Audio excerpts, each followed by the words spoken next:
c'est le gros brouillard. Voilà, ça fait 2 jours que c'est comme ça, on voit rien du tout. Pas de soleil, pas de lune. Voilà, c'est un peu triste, il n'y a plus d'oiseaux. Mais on se rapproche du Cap Horn. Et c'est bien ça le principal. Cap Horn, notre prochain objectif. Pour Banque Populaire. Encore une zone vent un peu compliquée à traverser. Puis après, normalement, ça devrait aller jusqu'au Cap Horn. On devrait passer avant Noël si tout va bien. En tête de course, la 6e semaine du Vendée Globe s'achève dans la grisaille. Et malgré les apparences, il y a lieu de se réjouir pour le leader. Au milieu du Pacifique Sud, Armel Lecléache se fait la belle, aux grandes dames d'Alex Thompson, chez lequel on perçoit un soupçon d'abattement. Malheureusement pour moi, et tant mieux pour Armel, Banque Populaire est maintenant dans un système différent. Il a fait un super boulot en traversant une zone de vent faible pour entrer dans un système météo vers lequel je n'ai pas pu aller. S'il s'était trouvé ne serait-ce qu'à 50 000 en arrière, il n'aurait pas pu le faire.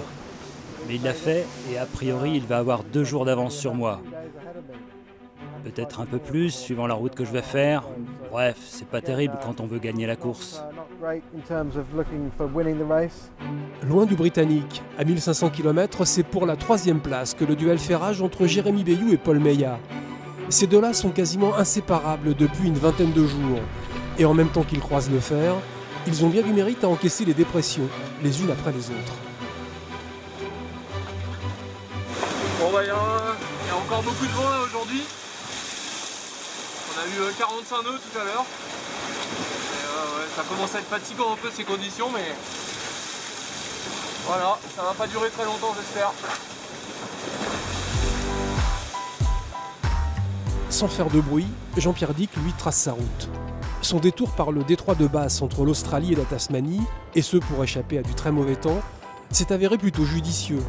Le skipper de Saint-Michel-d'Irbach est revenu comme une balle par le nord-ouest pour déborder Yann Eliès et s'emparer de la 5e place. Nous sommes au matin du 42e jour de course.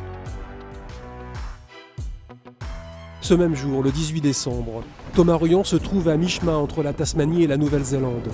Depuis 24 heures, il cherche à éviter une énorme dépression et des vents de 60 à 70 nœuds. Bon, voilà un peu les conditions du moment là. Ouais, il y a voilà, des pointes à plus de 50.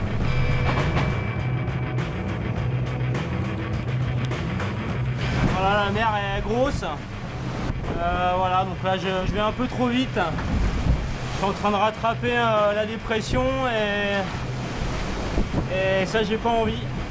Je viens de rouler mon J3, je suis juste 3 riz dans la grand voile. Et puis je vais avancer un peu comme ça pendant une dizaine d'heures je pense. Thomas se veut prudent et navigue en bon marin sur une route mal pavée. 8e au dernier classement, il a clairement mis la compétition de côté. La veille au soir, en 10e position, 700 000 au sud de l'Australie, Stéphane Le Diraison aussi navigue prudemment, dans 25 nœuds de vent, avec 2 riz dans la grand voile, à 1000 lieues d'imaginer que son bateau va délater. Malgré la déception que l'on imagine profonde, abyssale, le mental de Stéphane reprend très vite le dessus.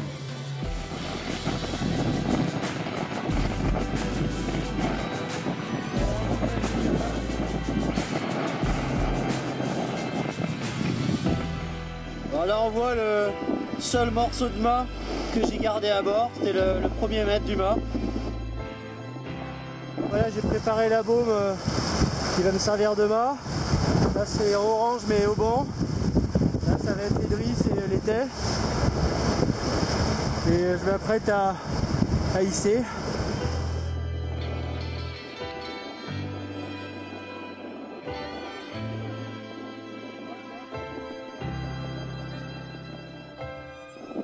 Voilà mon joli gréement de fortune dont je suis très fier. Et il peut l'être. Cette réparation devrait lui permettre, à petite vitesse et à force de patience, de rejoindre Melbourne avant la fin de l'année. Toujours dans l'océan Indien, en approche du cap Lewin, Éric Bellion ferme la marche d'un groupe de 5 concurrents qui sortent d'une dépression. Le skipper de Comme un seul homme, transfiguré, ne sait plus comment remercier son bateau de l'avoir emmené jusque-là. Je t'aime mon bateau.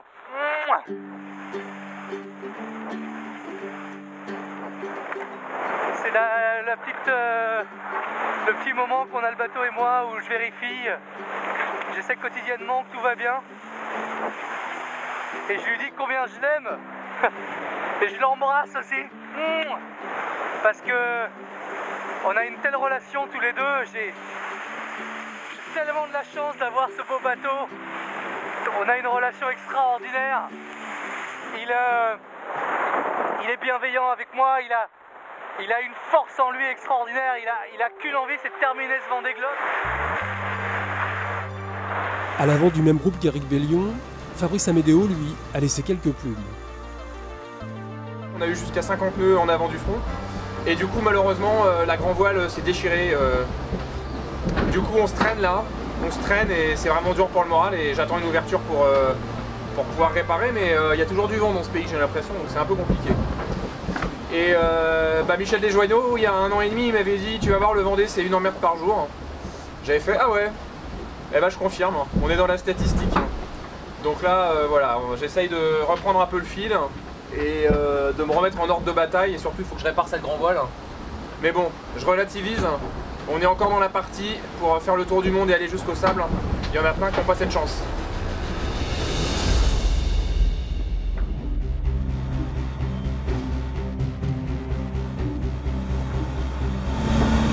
La violence du choc. J'ai encore des frissons rien que d'y repenser et d'en parler.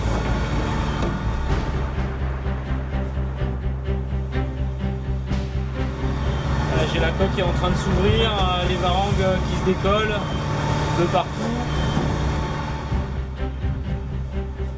J'étais à 17-18 nœuds et je me suis arrêté. Je pense sur un conteneur, c'est ça qui a déchiré le fond de coque et qui a explosé tout l'avant du bateau. Le bateau s'est plié quoi.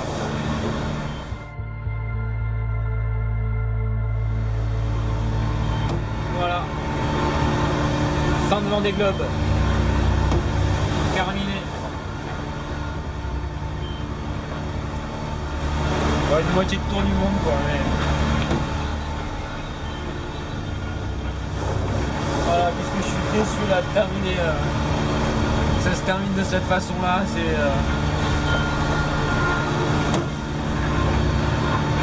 j'en ai eu des galères, hein. J'ai eu mon lot de galères. Mais alors celle-là, putain celle-là je la souhaite vraiment à personne.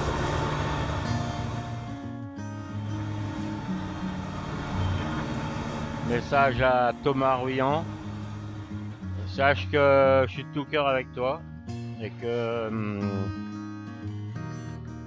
c'est les trucs qui arrivent, voilà. Et que c'est con, ça m'est arrivé, ça nous arrivera encore, c'est notre métier.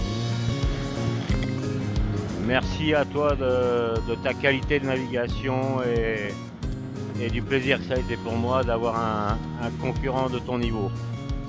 Merci, à très bientôt j'espère. Thomas n'a de cesse que de sauver son bateau qui risque de se disloquer. Alors il fait route vers Bluff, le port le plus proche dans le sud de la Nouvelle-Zélande, à 48 heures de navigation. Avec l'aide des gardes-côtes, il parviendra à relever cet ultime défi.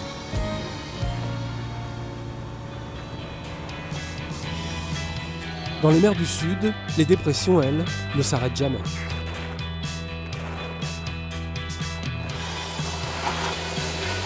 Voilà à quoi ça ressemble. Regardez le mur qu'il y a derrière là. Putain, les vagues, je sais pas comment elles font, mais elles sont grosses. Là, il y a 40 nœuds. 45 dans les rizières. Ça fait 3 jours que c'est comme ça. Oh, du coup, je me casse. Hein. Je fais du nord. Je fais du nord parce qu'il y a une dépression encore plus grosse qui arrive pour mercredi. Donc là, je traîne pas. Hein. Là, je me casse de là. Ça me rallonge un peu la route, mais il n'y a pas le choix. Chaud patate. Des vents de 50 à 55 nœuds sont attendus. À l'instar de Romain Athanasio en queue de flotte, on se prépare à faire le dos rond, le long d'une route un peu plus nord. La météo s'améliore. C'était un peu sauvage. Vous voyez comment c'est derrière le bateau. Allez, c'est parti.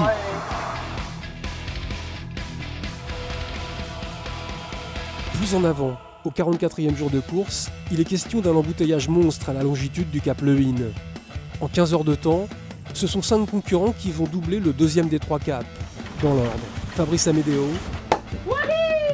Alan Roura, Enda O'Coinen, Rich Wilson et Eric Bellion. C'est Rich Wilson! C'est génial!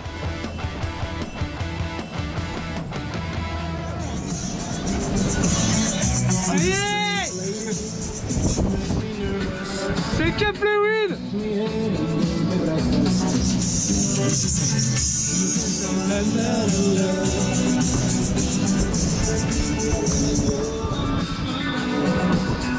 Ah putain, c'est cool! Eric Bellion, ivre de bonheur, et Paul Meillat, qui se serait bien passé de refroidir l'ambiance. Très mauvaise nouvelle aujourd'hui. J'ai entendu un gros bang. Et la quille a commencé à bouger. Et en fait, je me suis rendu compte qu'il y avait un problème sur le vérin. Et j'ai été voir, il y avait de l'huile partout. Je me suis rendu compte que le vérin était fissuré. Et donc du coup c'est pas réparable. J'ai accroché la quille pour pas qu'elle se balade partout. Et voilà, j'espère que ça va tenir. Paul Meillat est en plein milieu d'un désert maritime, à proximité du point Nemo, c'est-à-dire le point de l'océan le plus éloigné de toute terre émergée, dont la plus proche se trouve à 2700 km. Le skipper de SMA n'a pas signifié officiellement son abandon, mais de toute évidence, il lui est impossible de poursuivre dans ces conditions. Sur les 29 concurrents au départ, 19 sont toujours en course. Vu comme ça, on se dit que le Vendée Globe procède beaucoup par élimination. Mais comme le soulignait le sociologue Paul Lyonnais, c'est aussi ce qui le rend passionnant à observer, car on y voit en temps réel et à l'état pur comment une compétition sportive se désagrège et s'affaisse pour atteindre une autre dimension du défi. Alors quand Armel Lecléache double le Cap Horn en tête, après 47 jours de mer et de solitude, il ne fait qu'ajouter à la légende d'une épreuve extrême, révélatrice d'une force de caractère, d'une volonté et d'une science de la navigation hors du commun.